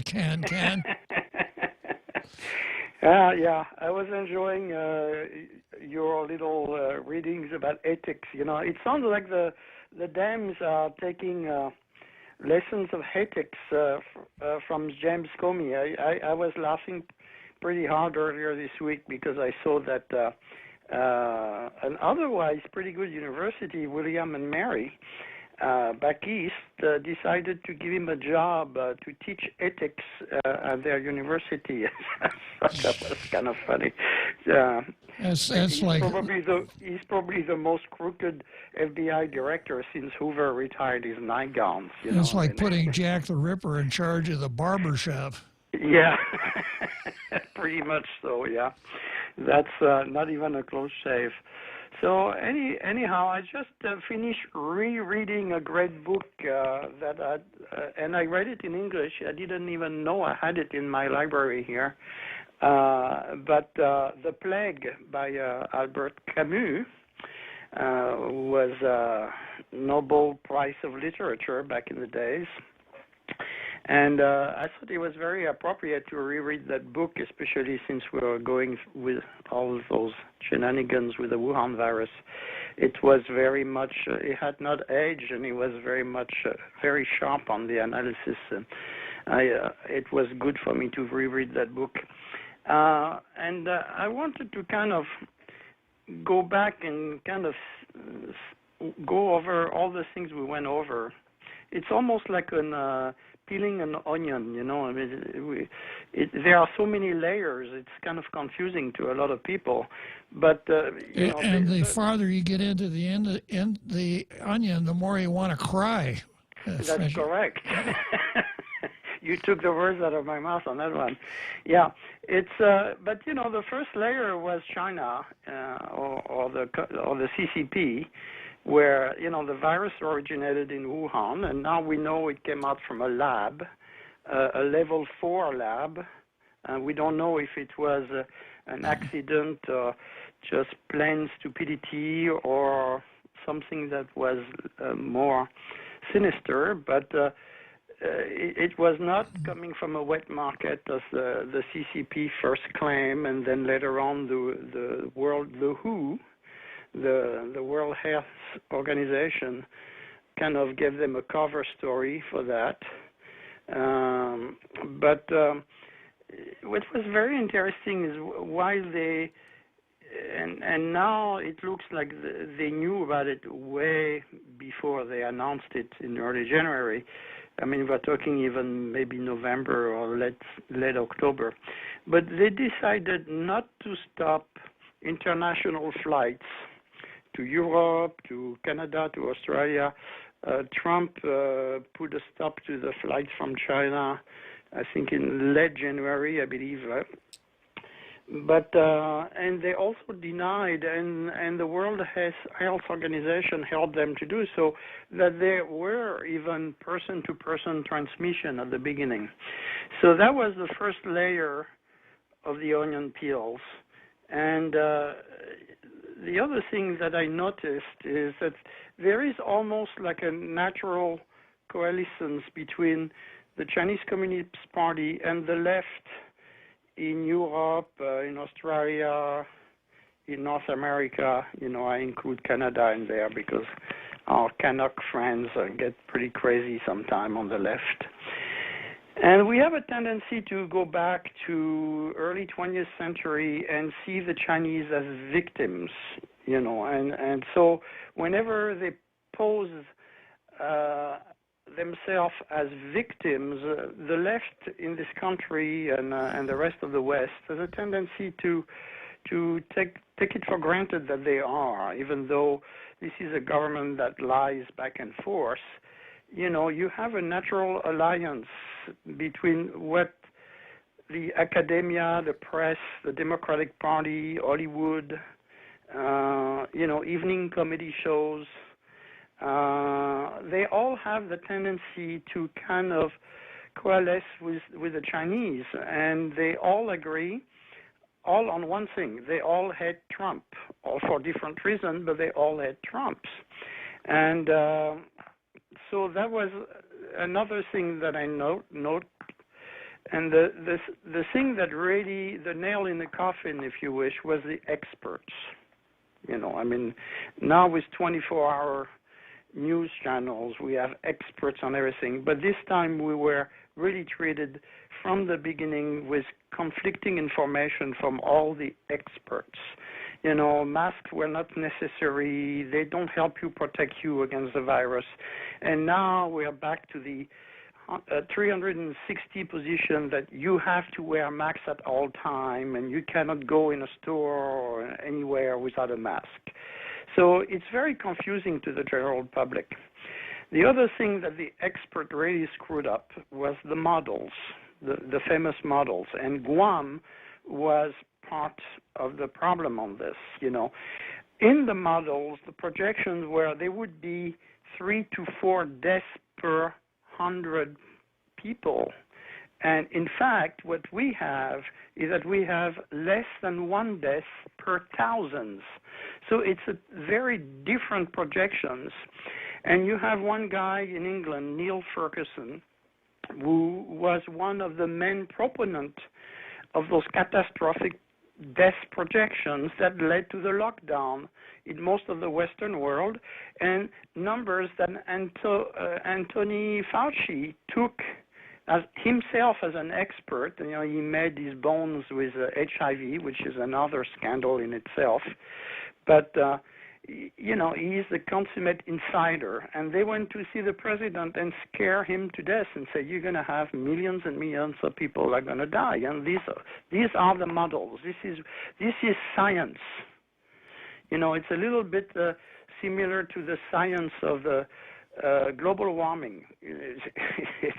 It's just scaring people, and that's how we ended up where we are now. On Guam, the hand-picked medical team that that advised the governor did the same kind of prediction. And they failed to listen to the local doctors who were clamoring to be heard, but were poo-pooed along the way because they were not part of the inside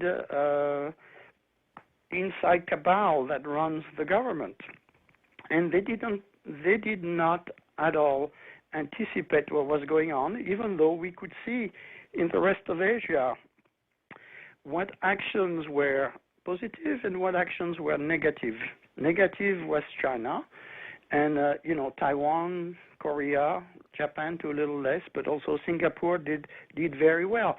And this is what the doctors, the local doctors were saying, please look at them, but they failed to do so, and they failed to anticipate. And we know governing is anticipating. And Governor Calvo is right. They did not anticipate. They reacted. And they reacted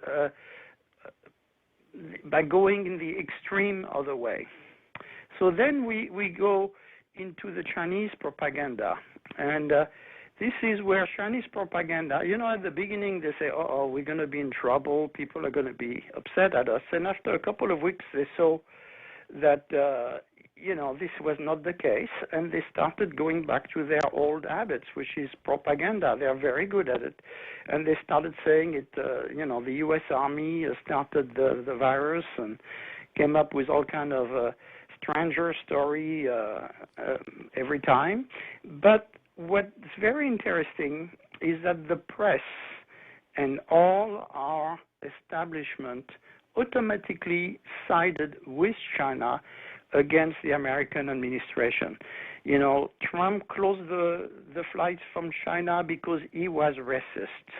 He has blood on his hands because he didn't act fast enough. But when he was acting, he was racist. The shortfall of supplies, which came from the neglect for 8 years by the Obama administration, we totally fell on the H1N1 virus, where we had so many more deaths than we do now, and didn't reorganize the supplies. That's what we paid for. We had to play catch up, and this was bad. So this leads to the consequence of those radical reactions, which were ill-advised because of bad projection by the specialists on our civil rights. And what have we seen? We have seen governor, mayors, and other, health officials running roughshod over the First, the Second, the Fourth, the Fifth, and the 14th Amendment. And now people are pushing back, and guess what? They are being portrayed as being irresponsible. When you listen to the governor of Pennsylvania, he's basically doing virtue signaling again. This is also a democratic thing. It's just amazing. And now they have weaponized the crisis because, of course, closing for 2 months, the economy has crashed, and people want to go back to work. A very interesting thing from Albert Camus, he wrote, the end justifies the means, but what justifies the end? It's a very good question. And this is exactly what's happening right now, because we're on an election year, and you have governors that want to push back reopening the economy to September or October, because they know damn well if the economy doesn't rebound, they have a chance of winning the presidential election. And so we have experts that were wrong, local governments, because it's their work, which continue listening to the experts despite the evidence that they were wrong. You have even leftists like Bill Maher, who, we're going already at the end of the hour, Yeah. a libertarian who said, well, sorry, but we cannot live in an asepticized world. We will have new plagues in the future. So how we're going to react to it will determine what kind of societies we're living in. True enough, Frenchie. All good points. It's unfortunate that we're running out of time here because you are really saying some very profound things. I'm hoping you'll call tomorrow and finish up what you're telling us, okay? All right. I will try my best to do that. Okay. We'll see you tomorrow then, Okay. Frenchie. Thank you.